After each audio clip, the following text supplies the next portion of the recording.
Assalamualaikum warahmatullahi wabarakatuh. Rekan-rekan mahasiswa yang saya banggakan, semoga teman-teman sekalian berada dalam lindungan Tuhan Yang Maha Esa dan selalu sehat.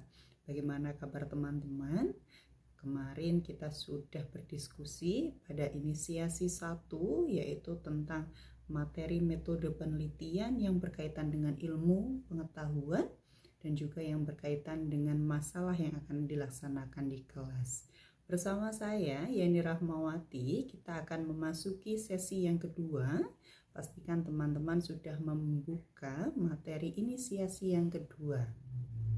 Pada sesi yang kedua ini, kita akan lebih banyak membahas tentang perumusan masalah, tentang identifikasi masalah, menjelaskan fokus penelitian, dan yang terakhir merumuskan tujuan penelitian. Materi ini sangat penting bagi kita yang akan menulis penelitian pada akhir sesi nantinya.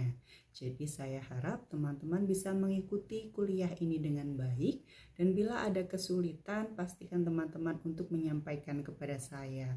Dan teman-teman harap aktif dalam diskusi. Saya harap tetap sehat, tetap semangat. Salam sehat.